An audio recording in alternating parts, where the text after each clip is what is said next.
आज का अपना एक्सपेरिमेंट है BJT characteristic and its application. तो जैसा कि आप सर्किट में देख पा रहे हो, ये आपका बीजेटी है। इसके साथ आपको बेस के साथ आपको एक 47 किलो ओम का रेजिस्टेंस कनेक्ट करना है। एक आरसी की वैल्यू 1 किलो ओम आपको इसके कलेक्टर के साथ कनेक्ट करना है और उसका आरसी को आपको 5 वोल्ट डीसी सप्लाई देनी है। इसका जो एमीटर है वो आपको ग्राउंड करना है। ये जो डायोड आपको दिख रहा है बेस और एमीटर के बीच में, ये प्रोटेक्शन के लिए है। ये आप ऑप्शनल है, लगाना है तो लगाओ, अदरवाइज मत लगाना। ये ट्रांजिस्टर है BC547। जिस साइड से इस पर लिखा हुआ है, इस पर एक नंबरिंग लिखी हुई है, उसी साइड से आपको देखना है इसको। और हमें स्टार्ट करना है इसके लेफ़्ट हैंड साइड से। लेफ़्ट हैंड साइड का जो टर्मिनल है वो इसका कलेक्टर है, उसके बाद बेस, उसके बाद ये एमीटर। 3 टर्मिनल है, collector, base and last emitter. जैसा कि आप सर्किट में देख पा रहे हो, मैंने इसको ट्रांजिस्टर को यहाँ पे फिट कर दिया ब्रेडबोर्ड में। आप याद रहे कि आपको इसी तरह से लगाना है। अगर आपने इस तरह से लगा दिया तो तीनों टर्मिनल आपस में शॉर्ट हो जाएंगे। हमें तीनों टर्मिनल्स को अलग अलग कॉलम्स में लगाना है। अब देखिए यहाँ पे इसके बेस के साथ मैंने एक 47 किलो ओम का रेजिस्टेंस कनेक्ट किया है और इसके कलेक्टर के साथ, कलेक्टर वाला जो फर्स्ट टर्मिनल है, इसके साथ मैंने ये 1 किलो ओम का रेजिस्टेंस कनेक्ट किया है। 1K के रेजिस्टेंस के साथ आपने देखा सर्किट में आपको एक डीसी सप्लाई कनेक्ट करनी है 5 वोल्ट की, तो उसका पॉजिटिव मैंने यहाँ कनेक्ट कर दिया है। सप्लाई का जो नेगेटिव है मैंने उसको ग्राउंड कर दिया है। सारे ग्राउंड एक ही जगह होने चाहिए। उसके बाद जो एमीटर है, एमीटर आपको ग्राउंड करना है। तो कलेक्टर पे हम 1K कनेक्ट कर चुके हैं, बेस पे हम 47 कनेक्ट कर चुके हैं, और जो एमीटर है वहाँ से हमने एक वायर निकाल के ग्राउंड पर कनेक्ट कर दिया है। अब हमें जो सप्लाई देनी है, सप्लाई हमें देनी है 47 किलो ओम का जो रेजिस्टेंस है उसके स्टार्टिंग पॉइंट पर। सो आप देख सकते हो ये हमारा फंक्शन जनरेटर है। फंक्शन जनरेटर के टर्मिनल्स हैं ये वाले। तो पॉजिटिव हमने कनेक्ट कर दिया 47 किलो ओम के रेजिस्टेंस के पास, और जो सेकंड टर्मिनल है उसको ग्राउंड कर देना है यहाँ पे। उसके बाद आपको इनपुट डीएसओ में आपको दोनों चैनलों में, एक में इनपुट देखना है और चैनल 2 में आउटपुट देखना है। चैनल 1 को मैंने सेम उसी जगह कनेक्ट कर दिया है जहाँ पे मैंने सप्लाई दिया है। तो चैनल 1 का पॉजिटिव प्रूफ ये आ गया यहाँ पे, और नेगेटिव हमने यहाँ कनेक्ट कर दिया है। अब हम आउटपुट कहाँ से लेना, आउटपुट लेना हमें कलेक्टर टर्मिनल से।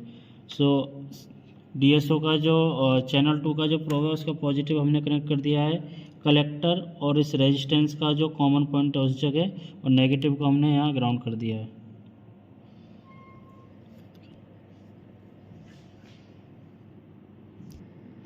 जैसा कि मैनुअल में आपने पढ़ोगे तो पता चलेगा कि इसमें हमें जो इनपुट देना है वो आपको ट्रायंगुलर वेव देनी है। ट्रायंगुलर वेव और जिसका वोल्टेज है 0 to 5 वोल्ट। सो हमने लो लेवल 0 सेट करना है और हाई लेवल 5 वोल्ट सेट करना है यूजिंग दिस एम्पलीट्यूड बटन। यहाँ से आप सेट कर सकते हो। उसके बाद इसके जो फ्रिक्वेंसी है, फ्रिक्वेंसी रहेगा 200 हर्ट्ज। उसके बाद आपको एक चीज़ और याद रखनी है कि इसका जो लोड इम्पीडेंस है वो हाई जेड होना चाहिए। कई बार गलती से 50 ओम रह जाता है तो उसको आपको हाई जेड करना है। उसके बाद ये करने के बाद आपको चैनल ऑन करना है यहाँ से, और चैनल ऑन करते ही आपको डीएसओ में वेवफॉर्म दिखने लग जाएगी। और वेवफॉर्म नहीं दिखती है तो आपको इसको ऑटो स्केल करके एडजस्ट कर देना है। तो जैसा कि आप देख पा रहे हो, ये आपका इनपुट है और ये आपका नीचे वाला आउटपुट वोल्टेज है। अभी हमें क्या करना है, इसको मेनू बटन प्रेस करना है XY मोड में देखने के लिए, क्योंकि हमें इसका वोल्टेज ट्रांसफ़र करैक्टरिस्टिक निकालना है। तो मेनू बटन प्रेस करेंगे, उसके बाद टाइम बेस को YT के बजाय XY करेंगे। तो आपको एक इस कॉर्नर में दिख रहा होगा एक, इसको हमें सेंट्रल में लेके आना। तो ये वाले बटन प्रेस करेंगे, पुश टू 0 वाले। तो इससे क्या होगा, आपका जो ग्राफ है वो एकदम सेंट्रल में शिफ्ट हो जाएगा। उसके बाद इसको थोड़ा थोड़ा जूम करना है दोनों चैनलों को। चैनल 1 को जूम करेंगे तो इससे X एक्सिस एक्सपेंड होगी। चैनल 2 को जूम करेंगे तो इससे Y एक्सिस एक्सपेंड होगी। और चाहे तो अपन और भी कर सकते हैं इसको।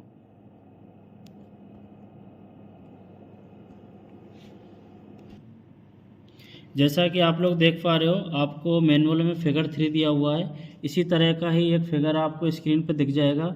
हमें क्या करना है, यहाँ पे आपका जो ये वाला पॉइंट है इसका वोल्टेज निकालना हमें, और आपका जो ये वाला पॉइंट है इसका वोल्टेज निकालना है। ये जो पॉइंट्स हैं ये हमें फाइंड करने हैं। उसके बाद हमें ये ऑब्जर्वेशन टेबल जो दी हुई है उसको इसमें भरना है कि किस रेंज तक वो कट ऑफ में है, किस रेंज तक एक्टिव है और किस रेंज में सेचुरेशन है। ये आपको खुद फाइंड करना है। तो निकालने का तरीका मैं बता देता हूँ। स्क्रीन पर देखिए, जैसा कि आप देख पा रहे हो आपको सेम वेव फॉर्म यहाँ से हो रही है। आपको क्या करना है, कर्सर को प्रेस करना है। इसको करना है आपको ऑफ के बजाय मैनुअल करते ही आपके स्क्रीन पे दो कर्सर्स हो रहे हैं, ए एंड बी। तो कर्सर ए को हम सेट कर देते हैं इस पॉइंट्स पर, स्टार्टिंग वाले पर, और उसके बाद कर्सर ए को ऑफ करेंगे, बी को ऑन करेंगे और बी को मूव करा के इस पॉइंट पर शिफ्ट कर देते हैं। तो जैसा कि आप देख पा रहे हो कर्सर ए में जो वैल्यू शो हो रही है वो है 600 मिली वोल्ट और कर्सर बी में जो वैल्यू शो हो रही है 1.44 वोल्ट। इसका मतलब 600 वोल्ट तक तो वो क्या था, कट ऑफ में था। उसके बाद वो ऑन हुआ है और वापस से 1.44 वोल्ट के बाद वापस से वो दूसरे मोड में चला जाएगा। ये मोड आपको फाइंड करने हैं। चलो, इसके बाद आपको इस लीनियर रीजन, जो इसका लीनियर रीजन है, एक्टिव रीजन, इसका हमें स्लोप फाइंड करना है। तो स्लोप फाइंड करने का तरीका है कि उस रीजन में किसी भी दो पॉइंट के एक्स कोऑर्डिनेट और वाई कोऑर्डिनेट हम फाइंड कर लें। तो उसके लिए क्या करना है, आपको कर्सर को किसी भी एक पॉइंट पर फिक्स कर देना और वो पॉइंट्स आपको याद रखने हैं कि हमने किस पॉइंट पर उसको सेट किया है। ठीक है। उसके बाद ये जो कोऑर्डिनेट्स हैं इनका जो डिफरेंस आ रहा है, जैसे डेल्टा एक्स 440 मिली वोल्ट, इसी तरह से हमें इसको टाइप को वाई में चेंज करके इसके वाई कोऑर्डिनेट निकाल लेने हैं कर्सर्स को मूव करा के। इससे जो भी रेशो आएगा वो आपका स्लोप निकल के आ जाएगा। अभी इस एक्सपेरिमेंट का नेक्स्ट पार्ट है बीजेटी के एप्लीकेशंस। तो हमने यहाँ पे एप्लीकेशंस के तौर पर एक स्ट्रीट लाइट डिज़ाइन की है यूजिंग बीजेटी। तो यहाँ पे जैसा कि आप देख पा रहे हो एक बीजेटी है अपना, ये जो है अपना एलडीआर है, उसके इस एक्सपेरिमेंट का जो सेकंड पार्ट है वो है बीजेटी के एप्लीकेशंस। तो यहाँ पे एप्लीकेशंस के तौर पर हमने एक स्ट्रीट लाइन का डिज़ाइन किया है। इसमें क्या है कि एलडीआर की हेल्प से हम और बीजेटी की हेल्प से एक सर्किट डिज़ाइन करेंगे। जैसे ही उसमें अंधेरा होगा तो एलईडी ऑन होगी और जब उस पर लाइट पड़ेगी एलडीआर पर तो एलईडी ऑफ हो जाएगी अपनी। तो ये आपका बीजेटी है, ये आपका एलडीआर है और ये आपका एलईडी है। उसके साथ आपको 3 रेजिस्टेंस लगाने हैं, 2 1K के रेजिस्टेंस हैं और एक आपका 100 ओम का रेजिस्टेंस है और आपको सप्लाई देनी है 5 वोल्ट। तो जैसा कि आप देख पा रहे हो कि कलेक्टर के साथ आपका 1K और 100 ओम रेजिस्टेंस जुड़ा हुआ है और बेस के साथ आपका एलडीआर और 1K रेजिस्टेंस जुड़ा हुआ है और 1K और एलडीआर का जो कॉमन पॉइंट है वो आपका 5 वोल्ट सप्लाई के साथ है। तो अब हम इसको सर्किट्स में देखते हैं ब्रेडबोर्ड पर। जैसा कि आप देख पा रहे हो इसके कलेक्टर के साथ, कलेक्टर वाला फर्स्ट टर्मिनल होता है, कलेक्टर के साथ आपका 1K का रेजिस्टेंस और इसी लाइन में आपका 100 ओम का रेजिस्टेंस जुड़ा हुआ है। ओके, 100 ओम के रेजिस्टेंस के साथ आपका एलईडी जुड़ा हुआ है और एलईडी का जो सेकंड है वो आपका ग्राउंड में आया हुआ है। उसके बाद आपका जो बेस है, बेस के साथ आपका एलडीआर प्लस 1K का कॉमन पॉइंट है। तो ये आपका बेस से मैंने एक वायर निकाला है ये, और ये वायर मैंने जोड़ दिया है 1K का रेजिस्टेंस और एलडीआर के कॉमन पॉइंट पर। ओके, और एलडीआर का सेकंड पॉइंट और 1K का जो सेकंड पॉइंट है ये वाला, इस 1K का सेकंड पॉइंट ये और एलडीआर का सेकंड पॉइंट ये दोनों मैंने कहाँ पे भेज दिया है, 5 वोल्ट सप्लाई के प्लस टर्मिनल के साथ। जैसा कि आप सर्किट से मैच कराओगे तो आपको पता लगेगा। उसके बाद जो 1K का रेजिस्टेंस है वो ग्राउंड में जाएगा और इस बीजेटी का जो एमीटर टर्मिनल है वो हमने ग्राउंड कर दिया है और एलईडी का जो नेगेटिव टर्मिनल है वो ग्राउंड कर दिया और जो आपका 5 वोल्ट जो सप्लाई है उसका भी नेगेटिव हमको ग्राउंड करना है। यानी सारे ग्राउंड एक ही पॉइंट पर होने चाहिए। जैसा कि ब्रेडबोर्ड में सारी लाइन एक दूसरे से कनेक्टेड होती हैं हॉरिजॉन्टली, तो मैंने सबको एक ही जगह पर लगा दिया है।